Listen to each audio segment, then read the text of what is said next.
এদের কপাল শুরু হয় বিয়ের পর থেকে। কেউ রাজরানী থেকে হয় চাকরানী, আবার তো কেউ চাকরানী থেকে হয়ে যায় শ্বশুরবাড়ির রাজরানী। আপনারাই বলেন শ্বশুরবাড়ির রাজরানী কয়টা মেয়ে হতে পারে? প্রিয়ান, আসসালামু আলাইকুম। সবাই কেমন আছেন? আশা করছি ভালো আছেন। আমিও আল্লাহর রহমতে ভালো আছি। এদের বাস্তব জীবনে আশেপাশে তাকালেই কিন্তু এরকম ঘটনা অহরহর দেখি, তাই কথাগুলো বললাম। বেশিরভাগ মেয়েরাই সংসার জীবনে সুখী হতে পারে। বাবার বাড়িতে সুখে থাকা মেয়েটা শ্বশুর বাড়িতে গিয়ে দিনের পর দিন কাজ করে কারো মন জয় করতে পারে। অনেকে আমাকে কমেন্টে ইনবক্সে বলেন, আপু আপনার কপাল কত ভালো, কত সুখী আপনি, শ্বশুর বাড়ির কেউ কিছু আপনাকে বলে না, আপনি যে সৌদি আরব ঘুরতেছেন জামাইয়ের সাথে। কে কিভাবে বুঝায় আমার সৌদি আরবে আসা নিয়ে কত মানুষের যে মাথা নষ্ট হয়েছে।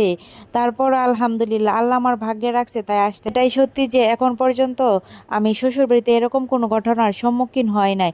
আলহামদুলিল্লাহ, আল্লাহর কাছে লাখো কোটি শুকরিয়া। একটা মেয়ে চাই বিয়ের পরও বাবার বাড়ির মতো সুখে থাকতে, কিন্তু কয়জনে বা থাকতে পারে? আমার চেয়ে খারাপ অবস্থানে আরো কত কত মানুষ আছে, তাহলে আমি এই অবস্থানে থেকে কেন আল্লাহর কাছে শুকরিয়া আদায় করব না? আমি মনে করি আমি অনেক সুখী আছি, অনেক ভালো আছি সব দিক দিয়ে। সবাই আমাদের জন্য দোয়া করবেন যেন আগামী দিনগুলো আমরা সুখে থাকতে পারি। কোনো জায়গায় শ্বশুর বাড়ি হোক বাবার বাড়ি হোক, তাদের সাথে থাকতে থাকতে আপনার সম্পর্ক এতটা ভালো রাখতে পারবেন না, কিন্তু যদি আপনি তাদের থেকে দূরে থাকেন তাহলে কিন্তু সব দিক দিয়ে দেখবেন টান ভালোবাসা সবকিছুই বেশি। আমার কিন্তু বিয়ের পর থেকে পড়াশোনার সুবাদে শ্বশুর বাড়িতে থাকাই হয় নাই, আমি ঢাকায় থেকেছি।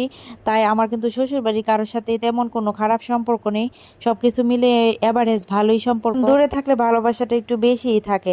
আর এখন সৌদি আরবে এসে পড়ছি 3 মাস হয়েছে। এখান থেকে গিয়ে আল্লাহ যদি চাই আবার চাকরিতে জয়েন করব, তখনও আর বাড়িতে থাকা হবে না।